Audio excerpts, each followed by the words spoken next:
खुदावंद के कदूस और अजीम नाम में आप सबकी सलामती हो। ZYG TV believe to redeem की जानिब से आपको खुश आमदीद कहता हूँ। आइए खुदावंद का पाक कलाम सुनते हैं। हम दुआ करेंगे। मेरे मुंह का कलाम और मेरे दिल का ख्याल तेरे हुजूर मकबूल ठहरे। ऐ खुदावंद, ऐ मेरी चट्टान और मेरा फिदिया देने वाले, आमीन। मेरे अज़ीज़ों, आज का पाक कलाम जो है ये अमाल की किताब में से तीसरा मैसेज है। पहले हमने खुदावंद यीशु मसीह के ज़िंदा उठाए जाने के मुतालिक सीखा और वो पहला बाब था।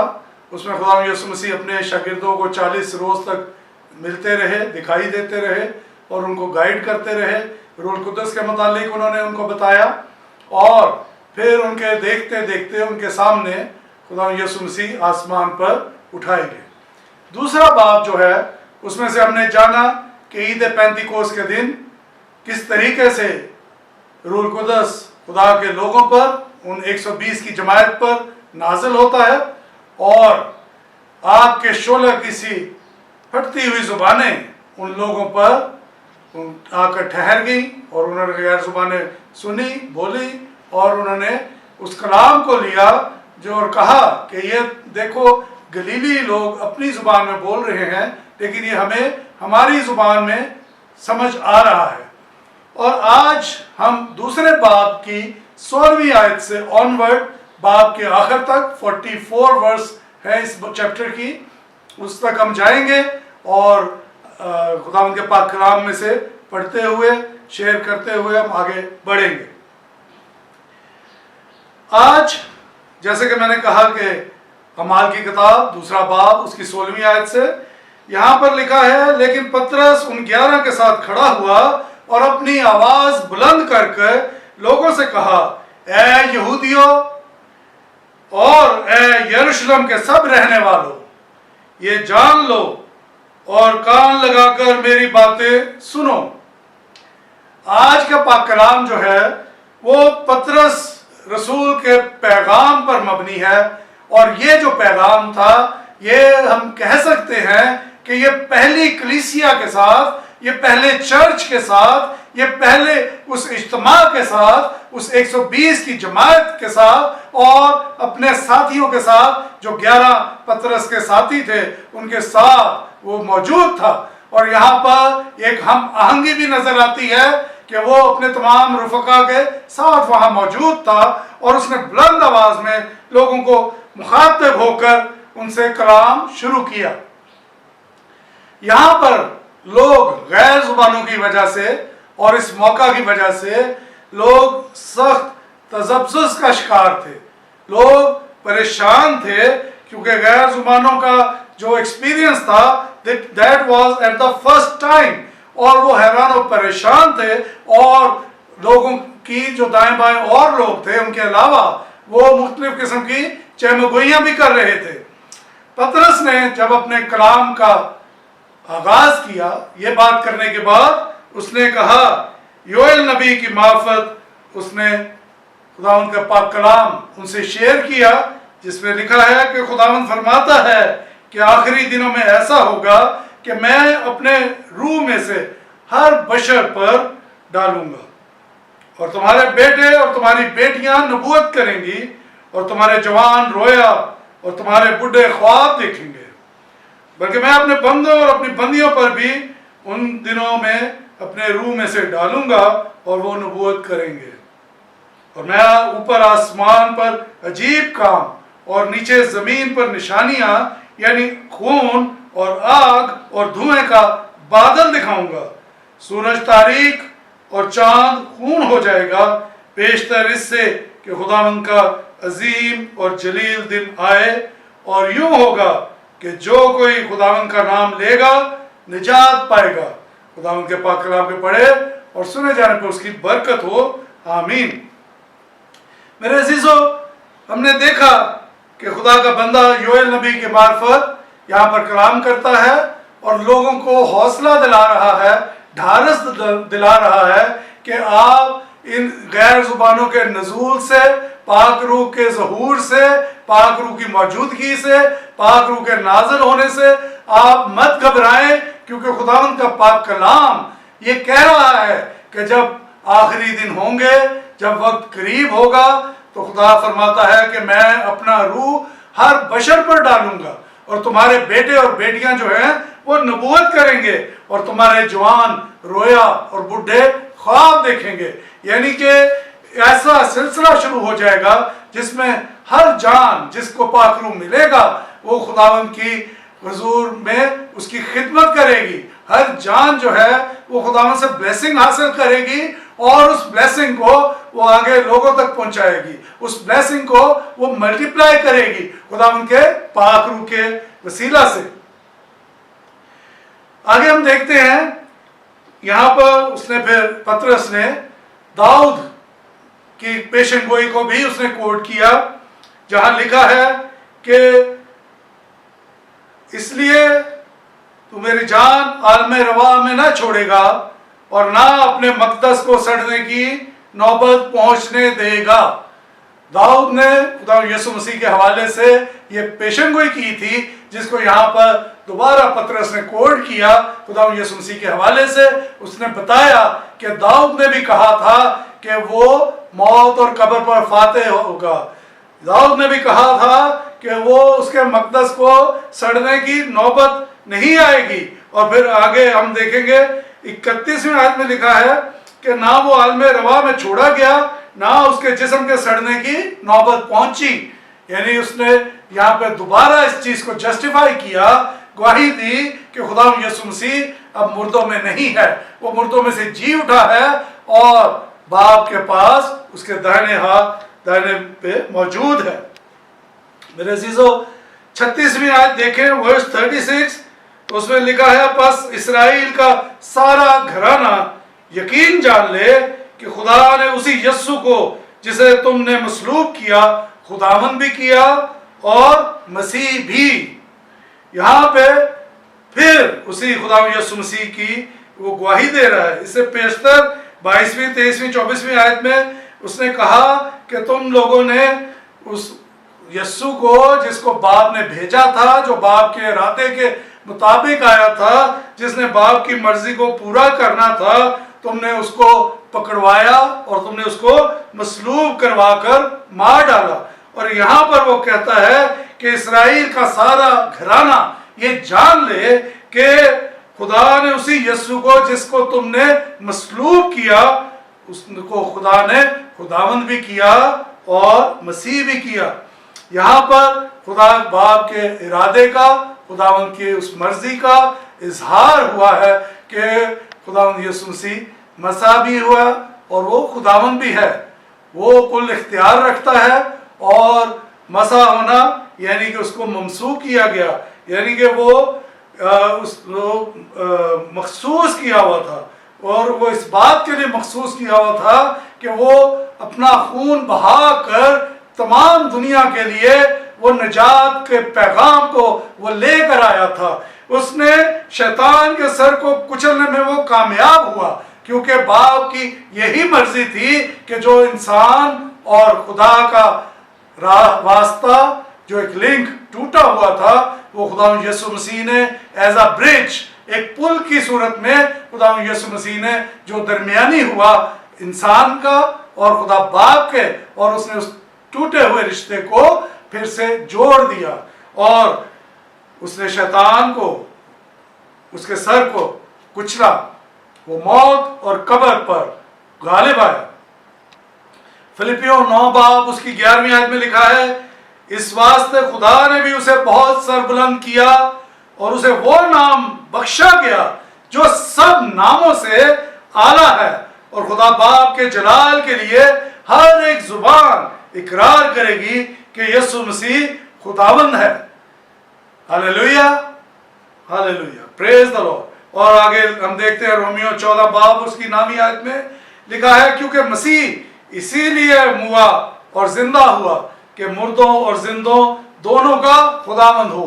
یعنی نہ صرف وہ زندوں کا ہی نہیں بلکہ جو مر گئے ہیں ان کا بھی خداوند ہے۔ اور میرے عزیزو آگے ہم دیکھیں تو خداوند کے پاک کلام میں لکھا ہے کہ جب इन लोगों ने जो ये वाज सुन रहे थे, जो इस पैगाम को सुन रहे थे, जो इस किताब को सुन रहे थे, जो इस सरमन को सुन रहे थे, उनके दिलों पर चोट लगी।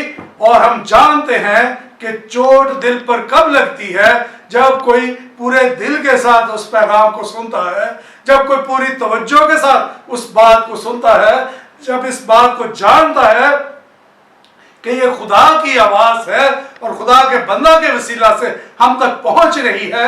जब हम सुनने वाले कानों से सुनते हैं, जब हम कबूल करने वाले दिल के साथ हम खुदा की बात को सुनते हैं, तो फिर खुदा का कलाम जो है वो दिलों पर चोट लगाता है। और यहाँ पर भी लिखा है कि जब उन्होंने इस बात को सुना तो उनके दिलों पर चोट लगी, और पतरस और बाकी रसूलों से उन्होंने पूछा कि भाइयों हम क्या करें। उन्होंने फिर फौर पूछा, उन्होंने ये नहीं कहा कि हम जाएंगे, सोचेंगे और फिर सवाल करेंगे। उन्होंने फिर फौर पूछा कि भाइयों हम क्या करें। और वर्स 38 में लिखा है, पतरस ने उनसे कहा कि तौबा करो और तुम में से हर एक अपने गुनाहों की माफी के लिए यीशु मसीह के नाम पर बपतिस्मा ले, तो रूहुल कुदस इनाम में पाओगे। पतरस ने उनको सलूशन दे दिया, उनको उसने उनके दुखों का, उनके प्रॉब्लम्स का, उनके फिक्रमंदी का पतरस ने उसी मौका पर उनको इलाज बता दिया। उसने कहा कि तौबा करो और हर एक अपने गुनाहों की माफी मांगे और यीशु मसीह के नाम पर बपतिस्मा ले, तो वो फिर निजात भी पाएगा और रूहुल कुदस इनाम में पाएगा। मेरे अजीजों, अमाल 22 बाब और उसकी 16वीं आयत में लिखा है, अब देर क्यों करता है, उठ बपतिस्मा ले और उसका नाम लेकर अपने गुनाहों को धो डाल। और पाक कलाम में यह भी लिखा है कि जो ईमान लाए और बपतिस्मा लेगा वो निजात पाएगा, और जो ईमान ना लाए वो मुजरम ठहराया जाता है। मेरे अजीजों, हम देखते हैं कि इब्तदाई कलीसिया और उन लोगों ने, ये भी मैं बताता चलूं कि उन लोगों ने जो सुन रहे थे, उन्होंने बपतिस्मा लिया। और पतरस ने कहा कि ये वादा तुम और तुम्हारी औलाद और उन सब दूर के लोगों से भी है जिनको खुदावंद हमारा खुदा अपने पास बुलाएगा। यहाँ पर पतरस ने उनको ये भी तसल्ली दी, और ये तसल्ली ना सिर्फ उन लोगों के लिए थी, ये तसल्ली आज हमारे लिए है, ये तसल्ली आज उन लोगों के लिए है जिन्होंने उसे देखा तो नहीं था लेकिन उस पर ईमान लाए कि खुदा के बंदा ने कहा कि ये बात जो है तुम्हारे लिए भी है, तुम्हारी औलाद के लिए भी है और उन लोगों के लिए भी है जो दूर दूर के हैं, जो बुलाए गए हैं। और हम इस बात पर फख्र करते हैं कि हम लोग भी बुलाए हुए हैं और हमने उसे कबूल किया है। फिर हम आगे देखते हैं कि उसने ये भी कहा, उसने बहुत सी बातें जता जता कर उन्हें ये नसीहत की कि अपने आप को इस टेढ़ी कौम से बचाओ। ये आज हमारे लिए भी ये लेसन है कि आज हमने भी, टेढ़ी कौम का मतलब ये हुआ कि जो भी आपको आपके मुनज्जी, हमारे मुनज्जी खुदा यीशु मसीह से हटकर जो तालीम देता है वो आपको टेढ़े रास्ते पर लेकर जा रहा है। जो तालीम बिद्दत की तालीम दी जाती है वो टेढ़े लोग हैं जो आपको बिद्दती तालीम दे रहे हैं। लिहाजा जरूरत है कि अपनी फोकस, अपनी डायरेक्शन, अपनी सोच, अपनी निगाह स्ट्रेटली अपने खुदावंद यीशु मसीह पर, अपने मुनज्जी पर रखनी है, दाएं बाएं नहीं देखना, क्योंकि लिखा हुआ है खुदावंद के पाक कलाम में, ईमान के बानी कामल करने वाले यीशु को तकते रहो। यीशु के सिवा और कुछ नहीं है जो हमें निजात दे सके। मेरे अजीजों, आगे लिखा है, बस जिन लोगों ने इसका कलाम कबूल किया उन्होंने बपतिस्मा लिया और उसी रोज 3000 आदमियों के करीब उनमें मिल गए और ये रसूलों से तालीम पाने और रफाकत रखने में और रोटी तोड़ने और दुआ करने में मशगूल रहे। हम देखते हैं कि उन लोगों ने वेट नहीं किया, उन लोगों ने इंतजार नहीं किया, उन लोगों ने ये नहीं कहा कि हम घर जाके अपने वालिद से पूछेंगे, हम घर जाके अपने भाई से मशवरा करेंगे। वो कबूलियत वाले दिल से वहां मौजूद थे اور انہوں نے بپتسمہ لیا، اور یہاں پر ہم دیکھتے ہیں کہ خدا کے پاک روح کے اس فضل کی بدولت، اس برکت کی بدولت جو ان شاگردوں پہ تھا، جس کے وسیلہ سے یہاں پر 120 کی جماعت جو ہے وہ 3000 تک پہنچ گئی، اور ابتدائی کلیسیا 4 باتوں کی پابند تھی۔ یہی باتیں جو ہیں ان کی ترقی کا راز بنا۔ بس جیسے ہم نے پڑھا کہ انہوں نے کلام کو قبول کیا، اور پہلی جو بات تھی وہ ہے وہ تعلیم پانے میں مشغول رہے۔ اعمال 2 باب اس کی 42ویں آیت میں بھی ہم یہ دیکھ رہے ہیں کہ تعلیم پانا ہی ترقی کا راز ہے۔ دنیاوی علم ہو یا تعلیم، یہ ترقی کا باعث بنتی ہے۔ یہ خداوند کے پاک کلام کے حوالے سے یہاں پر بات ہو رہی ہے، تو ہم دیکھتے ہیں کہ خداوند کے پاک کلام میں لکھا ہے کہ جو تعلیم دینے میں محنت کرتے ہیں وہ 2 چند عزت کے لائق سمجھے جائیں۔ جو تعلیم دیتے ہیں ان کی عزت کرنی چاہیے۔ پہلا تموتھیوس 5 باب اس کی 17ویں آیت۔ دوسری بات جو انہوں نے کی کہ آپس میں رفاقت رکھنا، انہوں نے ایک دوسرے کے ساتھ مل کر خداوند کی عبادت کرنا شروع کی۔ وہ نیک نیتی کے ساتھ خداوند کے گھر میں آتے تھے، وہ جمع ہوتے تھے، وہ پرستش اور ستائش کرتے تھے، اور مسیح یسوع نے بھی ہیکل میں وہ جایا کرتے تھے۔ اور جیسے لوکا کی انجیل 4 باب اس کی 16ویں آیت میں لکھا ہے، یسوع اپنے دستور کے موافق سبت کے دن عبادت خانے میں گیا۔ اور میرے عزیزو، یسوع ایسا معبود ہے جو ہر وقت مقدسوں کی محفل میں، مقدسوں کے اجتماع میں، مقدسوں کی عبادت میں وہ موجود ہوتا ہے، اور وہی تعظیم کے لائق ہے۔ زبور 89 ورس 7۔ تیسری بات جو ہے وہ تھی روٹی توڑنا۔ میرے عزیزو، اس سروس کو، اس عبادت کو پاکستان میں مختلف ناموں سے پکارا جاتا ہے۔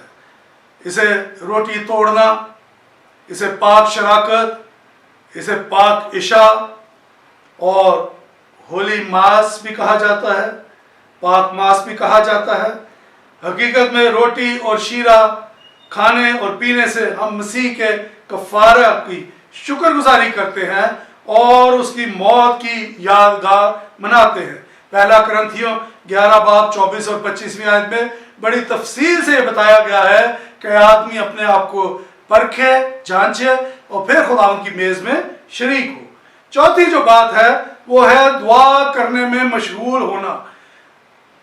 وہ لوگ جتنی جماعت تھی وہ دعا کرنے میں مشغول ہوئے، اور دعا کرنے کے ساتھ ہمیں جہاں حکم دیا گیا ہے اس کے ساتھ ہمیں وعدہ بھی کیا گیا ہے۔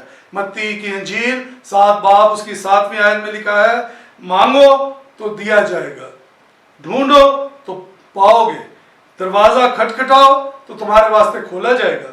میرے عزیزو، ہم نے اس سے پہلے ایک لیسن میں، ایک لیکچر میں ہم نے دیکھا کہ خاکسار بن کر خدا سے دعا کرنی ہے، گناہوں سے مڑنا ہے، اور اپنے اندر حلیمی اور فروتنی لانی ہے، اور خداوند کے حضور سنجیدگی سے جانا ہے، اس کے دیدار کے طلبگار ہونا ہے، تو پھر خدا ہماری دعاؤں کو سنتا ہے۔